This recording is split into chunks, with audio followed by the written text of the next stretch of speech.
Existe un paradigma intelectivo que se aplica desde la Grecia clásica cuando se ha creado el fenómeno de la historia, palabra que precisamente viene del griego antiguo historia, que significa lo que pasó o lo que ha pasado, en el que se nos dice, según sus tres creadores, Jenofonte, Tucídides y Heródoto, ningún acto humano nace de la nada.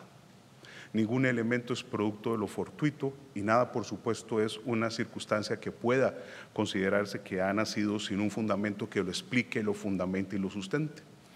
Y ese paradigma, señoras y señores, es el que por antonomasia se cumple precisamente con la historia del Colegio Federado de Ingenieros y Arquitectos, pues sus orígenes tienen una serie de elementos, acontecimientos, personajes, fechas y demás figuras afines que vamos a exponer en esta disertación para conocimiento de todo el estimable público que hoy nos acompaña. Desde su origen como especie, los seres humanos han tenido la peculiaridad de querer modificar el entorno en el que han nacido. Claramente, cuando nosotros hacemos investigación arqueológica o investigación antropológica, nos damos cuenta de que los antepasados de nuestra especie lo que hicieron fue vivir primero en elementos naturales que poco a poco fueron cambiando para adaptarlos para tres elementos. Uno primero, supervivencia. Uno segundo, desarrollo. Y uno tercero, cuando se lograban los dos primeros, confort. Y es así como vemos que tras de ese tránsito histórico más o menos del 15.000 al 10.000 antes de Cristo, empiezan a surgir las primeras aldeas, esto llevará a las tribus, esto llevará a los pueblos, esto llevará a las ciudades y esto finalmente llevará a las civilizaciones. Y Oriente precisamente tendrá el honor histórico, arqueológico y antropológico de tener a las 7 primeras figuras que en ese sentido se conocen: Sumeria, Babilonia, Mesopotamia, la India, Persia, Egipto y China. Ya cuando nosotros vemos ese modelo trasladado a Occidente, será la civilización griega la que precisamente nos indique que los primeros estudios que se hacen de manera, diríamos nosotros, analítica, racional y lógica sobre lo que debe ser lo constructivo, nos lleva a los orígenes de la matemática, la física, el cálculo, la volumetría y, por supuesto, como es de todos aquí sabido, Arquímedes se convierte en el padre de ese conocimiento primigenio de lo constructivo y de cómo se realiza estas circunstancias. A partir de la civilización romana en el 753 a.C. y con la idea de empezar a darle también una estructura respaldada, ahora sí por el Estado, se van a crear los colegios. Y tenemos la peculiaridad de que estas entidades van a presentar la característica de ser precisamente eso, colegium, o en latín antiguo, unidos por la ley, y uno de esos será el Colegio de los Pontífices, entidad que va a tener una peculiaridad, señoras y señores. Se le va a encargar, por un lado, ser los hacedores de las leyes, y van a ser los creadores del derecho romano, pero lo más importante, de ahí el nombre pontífice, van a tener la circunstancia de ser los constructores de los puentes, y en el antiguo esto se decía poten facere, y precisamente esos puentes romanos hasta el día de hoy siguen como una prueba real y una prueba vigente del ingenio humano llevado a grado superlativo. Ya con la circunstancia de la caída del Imperio Romano en el 476 después de Cristo, el advenimiento del medioevo, estos colegios se convertirán en las franquicias y por supuesto en los gremios medievales de constructores, y empezaremos a ver, ustedes lo saben muy bien, las catedrales, las basílicas, las parroquias, las iglesias y en general todas estas construcciones que simplemente representan lo mejor del portento humano en lo que a construcción se refiere en la Edad Media. Y ya en la Edad Moderna, este fenómeno terminará con el surgimiento del Estado moderno a partir de 1453 y la creación de los colegios profesionales, que tienen precisamente su origen en el fenómeno romano y es lo que nos atañe al día de hoy. Circunscribiéndonos a nuestra patria, a nuestra amada Costa Rica, varios son los elementos precolombinos que pueden hacerse alusión, pero lo cierto es que, y estoy seguro que el estimable público aquí presente compartirá conmigo, la principal construcción de la época precolombina, nuestro ínclito monumento nacional de Guayabo, se erige en el más excelso ejemplo de nuestros antepasados aborígenes en esa idea de lo constructivo. Tanto es así que en el año 2009 las Naciones Unidas lo declara Patrimonio Mundial de la Ingeniería. Y esto es un timbre de orgullo porque ese elemento solo tiene su equivalente en Costa Rica con la Isla del Coco como Patrimonio Mundial de la Ecología. Lo cierto es que cuando hacemos un análisis de estas circunstancias constructivas ya para la época de la colonia, véase qué curioso el hecho.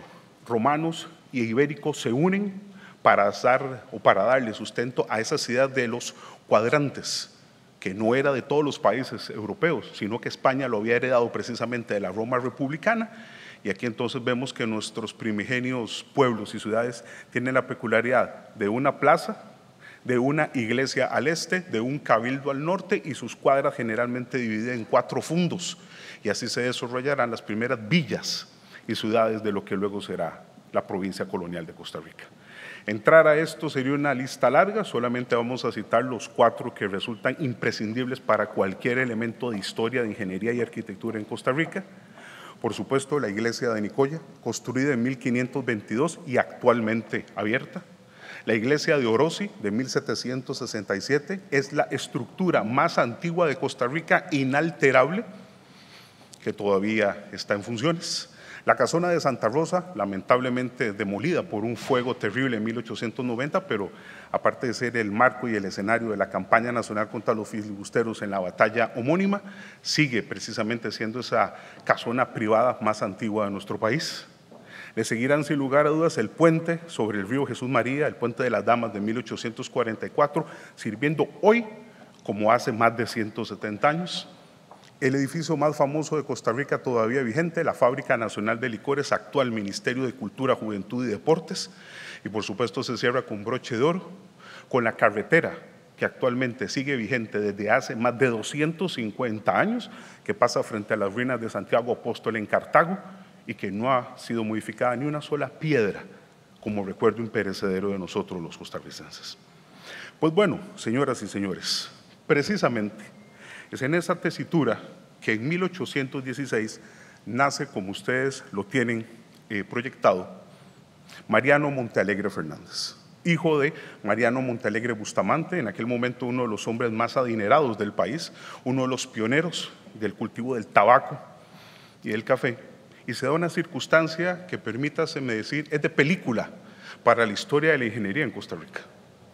Este individuo, que en aquel momento tiene apenas 10 años, en 1826, es decir, un niño, va a ser entregado voluntariamente por sus padres a uno de los ingenieros más famosos del mundo, Richard Trevithick, creador, por supuesto, como ustedes saben, de la locomotora a vapor en el mundo, que había venido a Costa Rica a exponer su experimento en algunas naciones del recién liberado continente americano para ver si se le compraba la patente sobre este elemento, y resulta ser que, para sorpresa de todos, sus padres lo entregan porque entienden que la realidad educacional de Costa Rica es muy nimia, y así ese niño, repito, va a viajar a Londres, ingresará a un colegio sufragado obviamente económicamente por sus padres, y una vez terminado esto ingresará a la Universidad de Aberdeen, donde se convierte en el primer costarricense en la historia en estudiar ingeniería.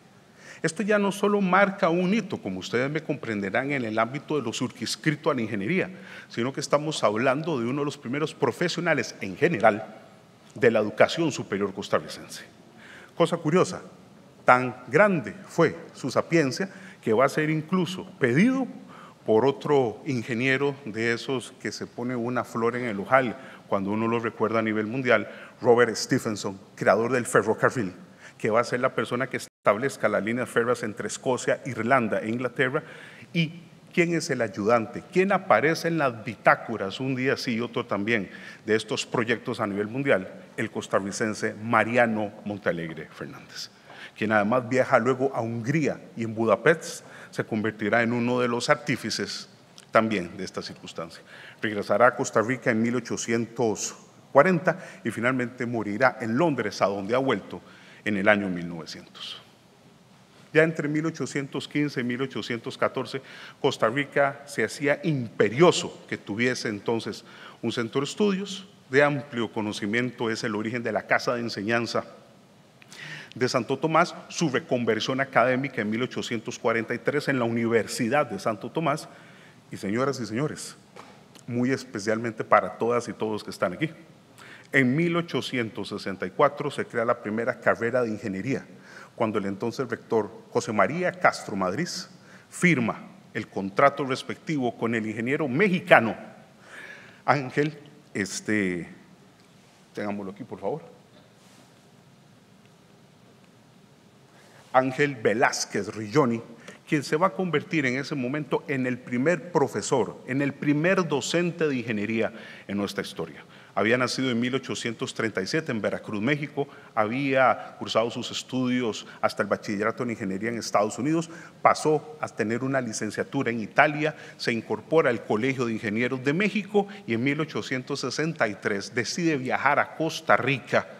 Y cosa curiosa, al año siguiente Castro Madrid, entendiendo el talento de este individuo, lo convierte en el primer profesor de ingeniería en nuestra historia. No se quedó ahí. El ingeniero Velázquez es el creador de los primeros tanques de cañería y de las primeras estructuras de acueducto en nuestro país, creó el plano de la ciudad de Limón, fue el artífice de la iglesia del Carmen, fue el artífice de la comandancia de plaza, y qué especial lo que vamos a decir aquí.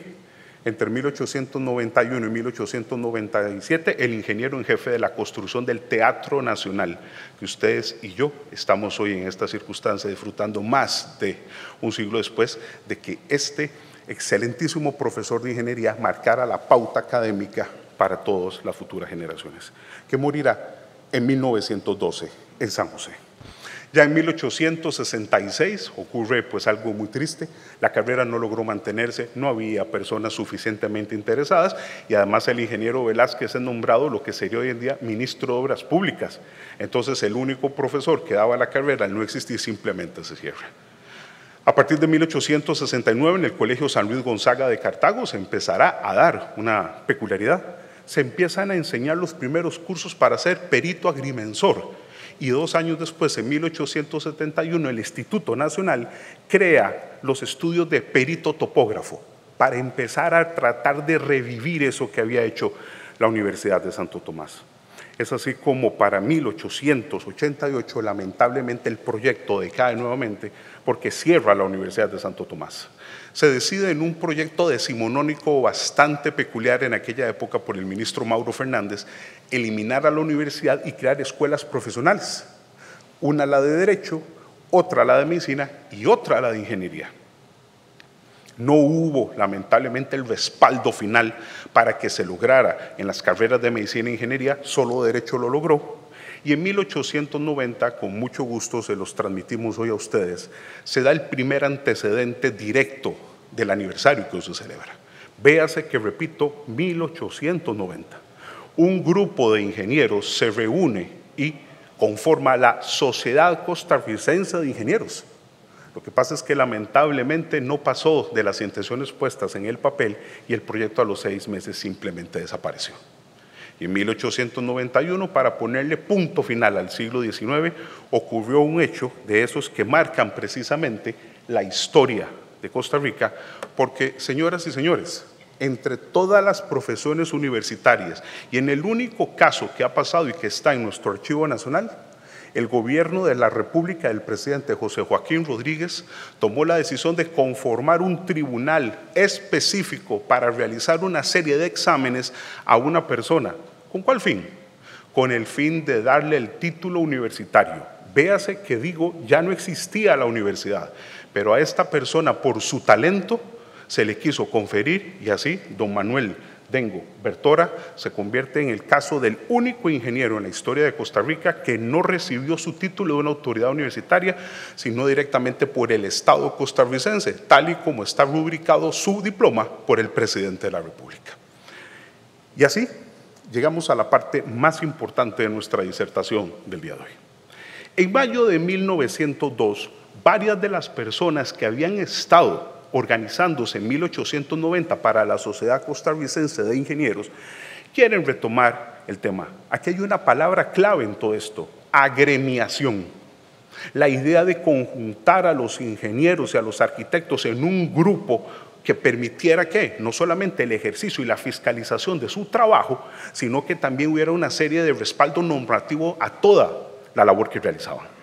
Cuando esto se presenta, el Congreso lo recibe y, para sorpresa gratísima de aquel grupo de ingenieros y arquitectos, el 25 de junio de 1902, el entonces presidente legislativo Ricardo Jiménez Soria Muno va a firmar esta norma a nivel legislativo, creando la Facultad Técnica de la República.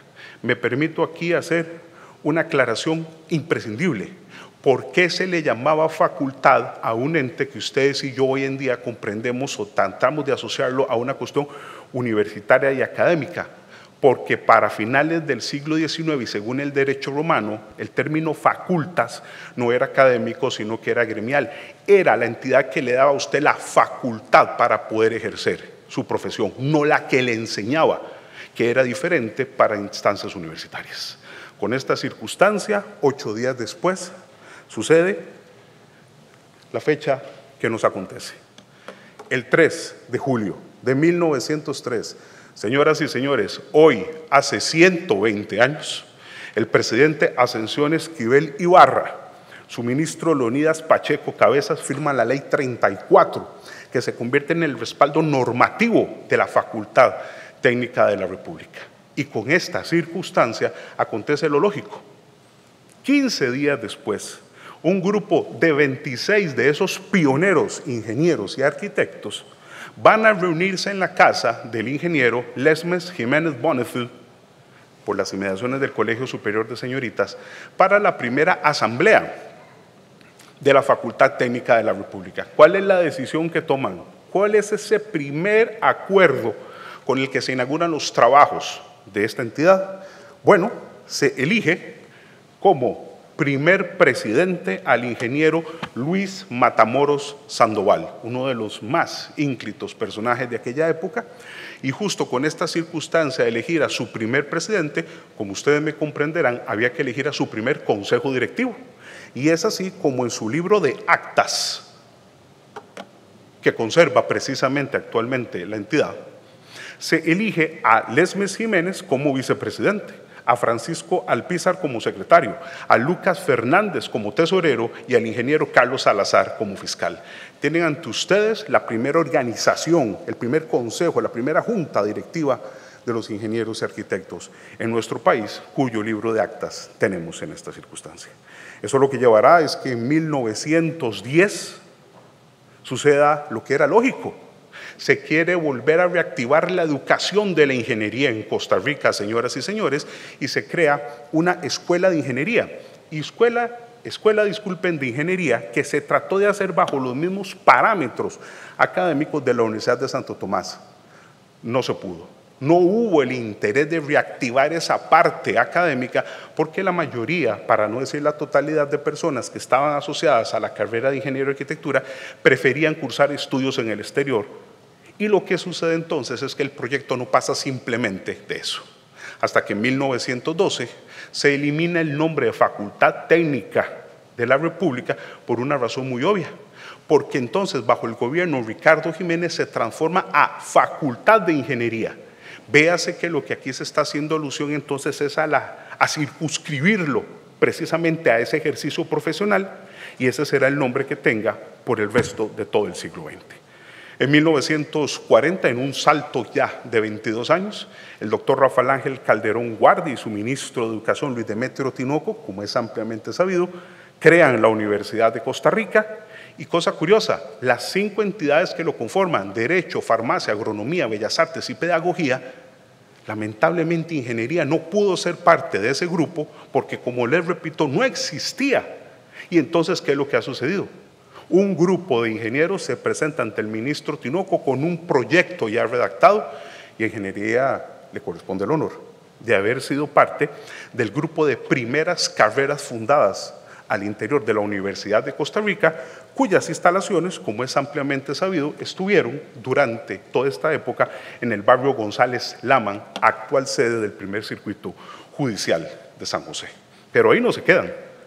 El grupo de ingenieros y arquitectos que se han conformado, ahora vemos en la parte académica universitaria, tienen la peculiaridad de escoger a uno de los más distinguidos colegas de estas dos ramas en aquel momento, Arturo Jiménez Tinoco. Se convierte en el primer decano de la facultad, ahora sí, facultad académica, facultad universitaria de ingeniería, y hay una peculiaridad. Vieran lo impactante de estar viendo las actas de los años 40 a ese primer grupo de pioneros, estudiantes y profesores. Se crearon 3 énfasis: ingeniería civil, ingeniería electromecánica y arquitectura. Y como no se tenía muy claro cómo podían ser los derroteros estudiantiles, se tomó una decisión muy peculiar. La carrera se iba a dividir en 6 años y los 3 primeros años todos iban a llevar las mismas materias. Hasta que llegase a 4º año usted podía tomar la decisión de ir aquí, de ir aquí o de ir aquí. Y finalmente eso es lo que llevó, y creemos nosotros que fue el otro elemento rimbombante en este tema, es que en noviembre de ese mismo año, el doctor Rafael Ángel Calderón Guardia, que véase que ya había apoyado de manera directa todo lo que tiene que ver con la parte académica, crea el Colegio de Ingenieros de Costa Rica, cuyo primer presidente va a ser don Luis Jiménez Montalegre, detalle, descendiente de don Mariano Montalegre Fernández, por si ustedes creen en las coincidencias. Ya para 1951 se crea el Colegio de Ingenieros y Arquitectos de Costa Rica. Y esto lo que hace de peculiaridad al unir las dos carreras era precisamente porque se entendió la afinidad temática que tenían las dos. Y en el caso de la Universidad de Costa Rica, como ustedes ven en la pantalla, se crea entonces el edificio de la Facultad de Ingeniería, que precisamente esta foto, que es el día de su inauguración, es entonces donde por primera vez ahora sí se estandarizó el ejercicio de la enseñanza. Y una cosa muy poco conocida, fue el tercer edificio que se creó precisamente en los terrenos de San Pedro de Montes de Oca, precisamente para empezar a trasladar a toda la Universidad de Barrio González Laman a la Universidad de Costa Rica. En 1963, y como parte de este proceso, se va a tener la peculiaridad de tener la primera sede del colegio, ahora sí propiamente de ingenieros arquitectos, que ustedes aquí están observando, muy poco conocida su ubicación, precisamente en Avenida Cuarta y Calle 42, que en otros términos sería al frente del Colegio Luis Doble Segreda en La Sabana, y ahí precisamente se logró darle una sede por primera vez formal a esta circunstancia. Pero en 1971, señoras y señores, ocurre lo que era lógico. Se hace una reforma profunda a la ley orgánica y a la ley estatutaria que hemos venido haciendo alusión, y se firma precisamente la ley de creación del Colegio Federado de Ingenieros y Arquitectos, con una visión excelentísima a futuro de lo que ya se empezaba a vislumbrar que iba a pasar con la creación de otras especialidades y de otras ramas y de otras materias que se hacía necesario agruparlas, o como bien está dicho, federarlas, precisamente bajo solo una autoridad. Le va a corresponder al ingeniero Max Siedenfeld Royer ser el primer presidente de esta nueva entidad, y en 1975 se dieron cuenta de un detalle. Las instalaciones que ustedes están viendo se están quedando pequeñas, se empiezan a buscar terrenos y se encuentra un fondo ideal en Curridabat. En 1976 se pone la primera piedra de esa nueva edificación, y como estoy seguro es de conocimiento de todas y todos, en 1981 se inaugura la sede del Colegio Federado de Ingenieros y Arquitectos, y en un acto de justicia histórica su auditorio va a llevar el nombre de Jorge Manuel Dengo, precisamente como un homenaje a uno de los ingenieros por antonomasia de nuestra historia. Es así como ustedes verán que entre toda esta disertación que se ha hecho, queremos exponer precisamente la circunstancia de que es la placa y las fotos inaugurales de este Colegio Federado de Ingenieros Arquitectos en 1981. La foto que a continuación ustedes observan son la única fotografía exterior que tenemos de la construcción de este ínclito Teatro Nacional que tanto nos enorgullece a los costarricenses. A continuación, otra de las obras por antonomasia de nuestra historia, construido por el gobierno de Juan Rafael Mora en 1855, sede de los tres poderes hasta 1958. Tenemos con posterioridad al Castillo Azul, que originalmente fue una casa privada y que lleva ese nombre precisamente por haber sido el color del Partido Republicano bajo el candidato Máximo Fernández Alvarado, cuya bandera era azul y por eso está con este nombre conocido entre nosotros los costarricenses. Tenemos la penitenciaría iniciada en 1910 con un modelo de cárceles y de prisiones eclécticas de Bélgica, de Suiza y alguna parte también de Austria, que precisamente por eso tenía la forma de un castillo, porque la mayoría de las prisiones a principios del siglo XX en Europa llevaban esa forma.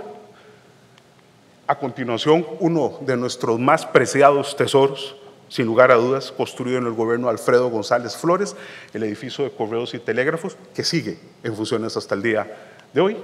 Luego tenemos al antiguo cuartel Bellavista, nombre que llevaba precisamente porque habrán notado que la colina en la que está ubicado, imagínense una ciudad de San José hace 120 años sin edificios, era realmente una muy bella vista y por eso es que lleva ese nombre, convertido luego en Museo Nacional.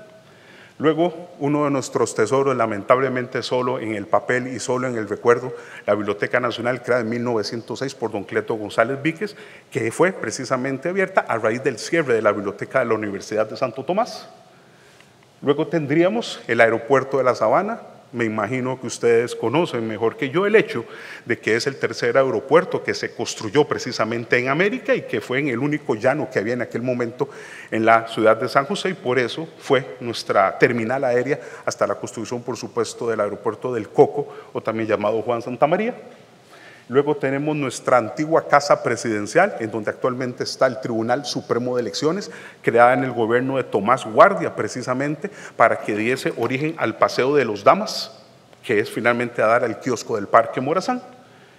Luego tenemos, decíamos, la antigua comandancia de policía de Ángel Miguel Velázquez, primer edificio policial en la historia de Costa Rica, creado, como ustedes ven, incluso con unas torretas que precisamente servían para la vigilancia de este lugar, porque además era sede del ejército costarricense. Y dejamos de penúltimo a nuestra estructura hospitalaria. Desen en cuenta y disculpen por favor el detalle, el arte gótico utilizado precisamente en el Hospital San Juan de Dios, en la fachada que daba precisamente al Parque Braulio Carrillo o Parque de la Iglesia de la Merced, que lamentablemente fue demolida. Y queremos cerrar precisamente con la figura que consideramos nosotros que debe cerrar esta disertación. Este es el puente sobre el río Jesús María, señoras y señores, construido en 1844, no se ha movido una piedra, no se ha movido un solo centímetro de esa construcción y sigue funcionando como elemento recordatorio de lo que es la labor ingenieril en Costa Rica.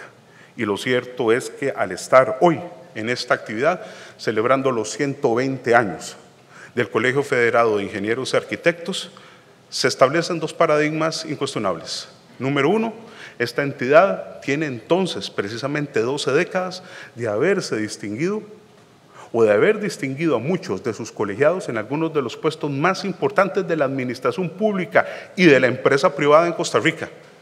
Y por supuesto, el gran objetivo con el que se conformó, porque es el órgano garante y el órgano fiscalizador que se ha encargado un día sí y otro también de darle el respaldo jurídico, normativo, colegiado y gremial a los ingenieros y arquitectos de Costa Rica y hoy, de manera absolutamente destacada, está cumpliendo 120 años de egregia historia. Les agradezco enormemente la gentileza de sus palabras y felicidades a todas y todos ustedes. Con permiso.